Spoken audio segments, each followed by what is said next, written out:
Hey, what's going on, guys? Good morning from my last day in Bangkok. So I was thinking about doing this big elaborate, one day in Bangkok vlog, but it's my last day and I just seriously don't have time. I think I'll do that when I come back, I'm sure.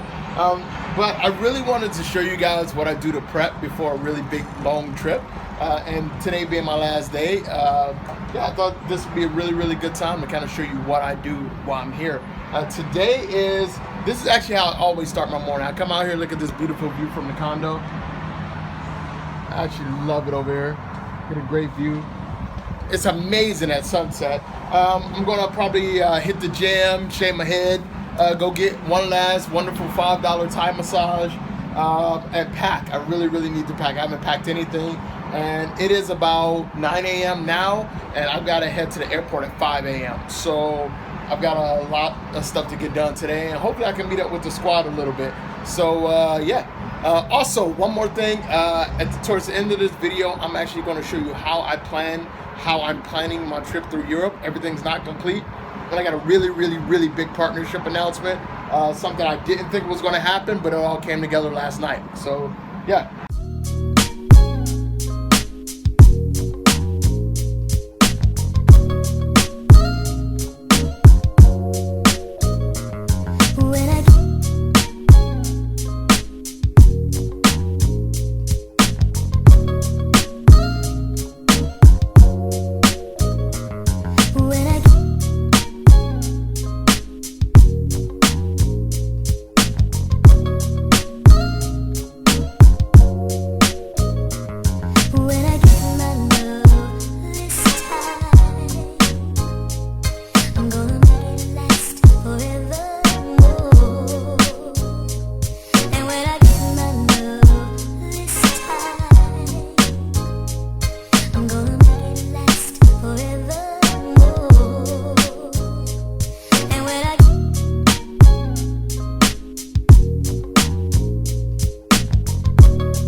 Parts about living in Bangkok is that pretty much any store, who's running up on me? You can walk down pretty much any street and find some food, some really good food for like $1 or $2. I'm actually about to go to my favorite noodle spot, and noodles are not Thai, they're Japanese. I mean Chinese. Yeah, but it's I hope it's open because all week I've been coming here and they haven't been open. So that's the thing, Thailand has some random holidays and family events. And a lot of people who live in Bangkok aren't actually from here. So they actually have to take a couple of days off to go to the north, to the south to visit family. So hopefully they're open.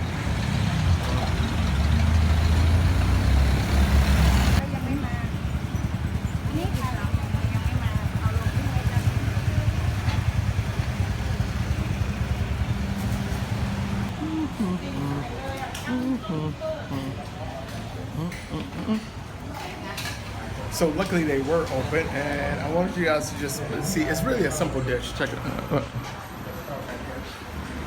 So it's simple, a broth, a homemade broth that they use here. Simple egg noodles, and what sets it off are these joints right here. The crispy pork.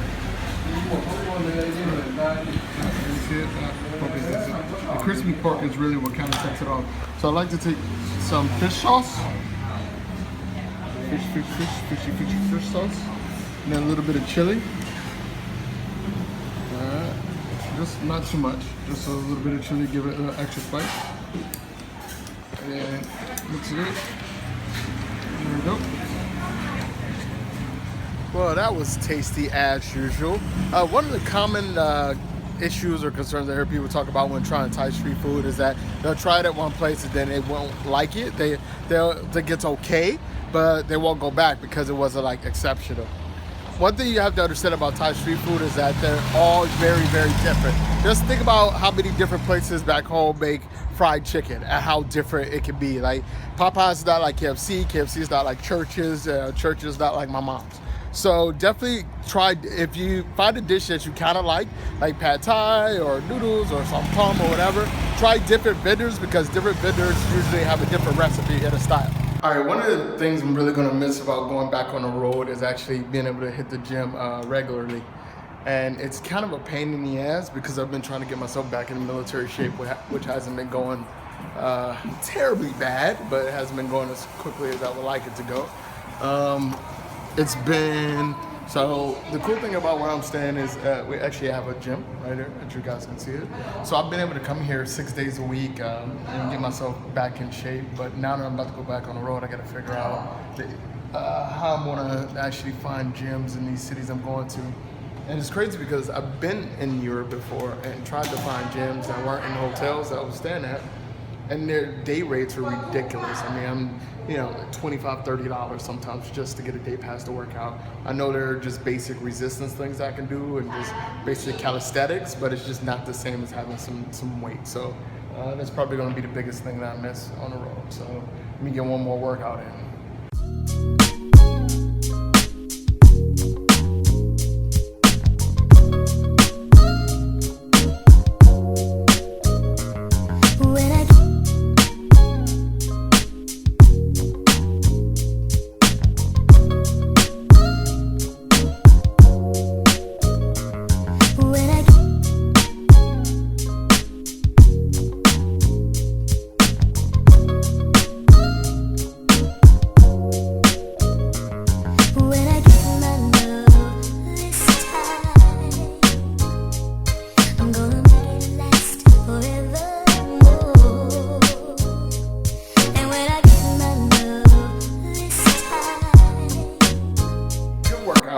Don't judge me. That wasn't my entire workout. I just kind of cut it down for you guys. So I know y'all gonna try to talk shit on my workout routine, but don't. One thing I wanted, real quick before I hop in the shower, I wanted to let you guys know why I work out. Like, I think I probably said this in a previous video, but I work out to do stuff. Like, I work out to be able to run faster and have more energy, and to be just physically stronger. I know a lot of people work out to just lose numbers, like, oh, I want to lose 20 kilo, or I want to use fucking 12 pounds or whatever. I think that everybody needs to find out, because everybody's body is different. I think everybody should decide what they really want to lose weight for. Is it more energy? Is it to look better in your clothes? And don't attach your achievements to a number. That's where a lot of people fail. Sometimes people work out for a month or 2 months and they don't hit that target, and then they become discouraged. And it's not about the number, it's about the journey and the effort to get there. I'm not even close to where I want to be, but I feel amazing. The progress that I've made is good enough for me, and I'm going to continue making that progress. So find out what you really want to do, and don't attach that to some arbitrary number that some blogger or some workout plan gave you. I'm gonna make it last forever.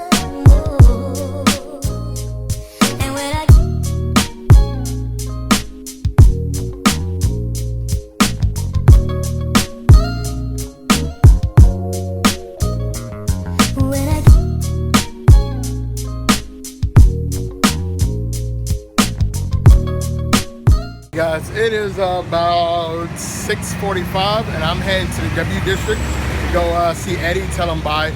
So usually when I leave for a long time, I usually have to go to wherever my friends are and then just tell them goodbye. I mean, it's pretty simple. Oh, check it out. This is like a food collective. Bars, like 2 little bars, a bunch of restaurants. Kids, apparently. It's really, really popular with expats. So 2 of my friends own restaurants here. I ain't one. Oh, Meryl. What's up, Meryl? Hello. And Eddie. What happening? How you doing, folks? What up, folks? What do you got? Macaroni and cheese with Italian sausages and pepperoni here. Alright, cool. So I don't think I ever introduced you guys to Eddie or told you guys his story. So Eddie was born here, he's Thai, grew up in Brooklyn, so he's a New Yorker. Then he came back here with pretty much nothing. And 2 years ago, he told us that he wanted to open up a pizza and a rib joint. And we laughed at him. We seriously, like, yo, it's never gonna work. But 2 years later, who's pizza? Hey guys, all right, it is packing time. I don't want to bore you with my entire packing process, but there are just a few things that I wanted to kind of touch on, things that I make sure that I pack when I go on these longer and longer trips. And this is chaos. So part of long-term travel, one of the biggest issues is that you accumulate a lot of shit. So I usually just dump everything out of my bag and start from scratch, because you will have little adapters, you will have cables, you will have pamphlets for stuff, half of the stuff you don't even know what it is. So to just kind of clear out your bag and start from scratch is the best way that I found. I've got my old military bag, which I've had since I was in the military, and it's still sturdy as hell. Like I'm not gonna go to like REI and buy one of those $100, $150 bags. Go to a Goodwill or a surplus store and get one of these, and you're gonna be sweet. This is probably the best backpack ever made. I mean, these things cost about $300, but when guys usually get out of the military, we usually keep them or we donate them to Goodwill or something. All right. So since I'm going to a cold weather climate, I'm going to make sure I have a hat, something to cover my head, and make sure I've got socks. Really, really good socks. And I usually go with merino wool socks because they still breathe while keeping your feet dry. A good pair of socks is one of the things I learned in the military. If you have nothing else, always have two good pair of socks. Always have two good pair of socks. All right. So the very next thing that I always make sure I have is my little medication bag. So in this bag, I've got, let's see, I've got Tylenol, I've got anti-inflammatories, I've got, throat lozenges. These things are a lifesaver. They're a little bit pricey in Europe, so I stock up on them. They cost like $1 for an entire package, and these are like hospital strength throat lozenges. Here, the cool thing about Thailand is you can go to the pharmacy and get pretty much anything you want. What else I got in here? I have amoxicillin just in case I get strep throat, like I do every single time I go to Europe during this time. Let's see, I've got some Zyrtec. Yeah, I got some Zyrtec left. And these two things I want to definitely show you guys. So I don't know how close this focus is. All right, these are a lifesaver for any traveler. Like if you don't have these, then yeah, you're in trouble. Like they're basically they're Pepto tablets. They come in these. You eat 2 of these before or after a meal. You're great, especially when you come to a place like Asia where you don't know the food. And these little bad boys right here, Dramamine. So I get motion sickness ever since I was a little kid. So I not only use Dramamine to get rid of motion sickness, but I also use it as a sleeping aid. So for me, I'm a little over 200 pounds, I think. And if I take 2 of these, I'm gone for 5 hours. Like no matter what, I'm knocked out. Then I'm groggy for another hour after that. And then I'm good to go. No motion sickness. So that's a bonus. All right, so what else? So I usually take 1 pair of pants like these. They're like universal hiking pants. Cargo pants with pockets on the sides. Then I'll take 2 pair of jeans because it's going to be cold the entire time. So 2 pair of jeans, and then I'll take 1 pair of shorts. And for me, this is only Eric specific, only because I'm a photographer and videographer. Is that I always pack my gear bag first. This never gets checked. My camera gear never ends up underneath the airplane. They can take everything else. I can lose all of this stuff. And then that's all fine. It all can be replaced. But my camera gear, my laptop, everything goes into this low pro bag that I've had for years. I've had that thing for like 5 or 6 years. Yeah, so basically that's pretty much it. That's all I got on this packing thing. So I'm going to go through all this stuff, try to get everything together. This year, I'm going to try to pack really light because I'm doing everything by train, which I'll explain here at the end of this video. And yep, I'll see you guys in a minute. Hey, what's going on, guys? So I'm back at the spot now, and I wanted to go ahead and make the announcement that I was alluding to earlier. So yesterday, I stayed up till 3 a.m. to get this deal done. So I finally signed a deal with Rail Europe, the #1 source for rail tickets throughout Europe, and I'll be traveling throughout this Euro trip with them, actually. So it's a really, really great partnership. They're an amazing company, and I'm looking forward to show you guys how to travel through Europe by rail. So I fly out I get up at 5 a.m. I got to head out to the airport by 6 a.m. And then I'll get to Copenhagen at about 3:30 p.m. tomorrow in the past because I go backwards. So 3:30 p.m. on Sunday I'll be there. So I'll be there for a couple of days and then I hop on my first train and it looks like I'm going to Berlin, which I'll explain in a minute. So so I wanted to go ahead and go over to the laptop to show you guys how I've actually decided to plan this trip, how long I'm going to be going, where I'm going, and some things that you guys are going to get to see if you follow me every day for the next 2 months. Hey, what's going on, guys? So I want to start this by giving a big shout out to Rail Europe, who were so gracious to partner with me on this project. They really believe in what I'm doing, and it's rare these days to find sponsors who are willing to support something like what I'm doing. So essentially, I am heading off to Europe for kind of a whirlwind country hopping tour. I will arrive on Sunday afternoon in Copenhagen, and then the sky is basically the limit. So I wanted to show you guys how I'm planning this trip, or how I have kind of planned this trip. So I usually, and I think everybody should do it like this. When you decide to go to Europe, if you decide to go to an entire continental tour, or if you decide to just do one country tour, or even if it's just a city tour, make a list of things that you want to do. So right here is my key dates and events, things that I have to do in Europe during my time. So I arrive, obviously I have to arrive September 25th. There's a christening that I'm the godfather for one of my best friends' twins for the little girl. So I actually have to show up for the christening, of course. So that is going to be November 13th. I have to go to London, as I do every year at the same time, for World Travel Market, a massive travel conference where I meet a lot of my new clients. So I'll be in London on November 5th, actually. That's when my train is leaving from Berlin to London. My flight back to Asia is November 18th out of Istanbul. So I made sure I got time to go to Istanbul. After everything that's been going on with them the past year, I definitely want to go back and show them a little bit of love. And here are some, these are going to be the interesting parts of this trip. Liechtenstein, Cyprus, Malta, Luxembourg, and Albania. So you look here, this is my list. This is my country list. These are all the countries. You see these little check marks that I've been to already. All right. The total's 90. Okay. And I go down to Europe here in the Mediterranean, and here's what I'm missing. Albania, Belarus, Cyprus, Liechtenstein, Malta, Luxembourg, and Monaco.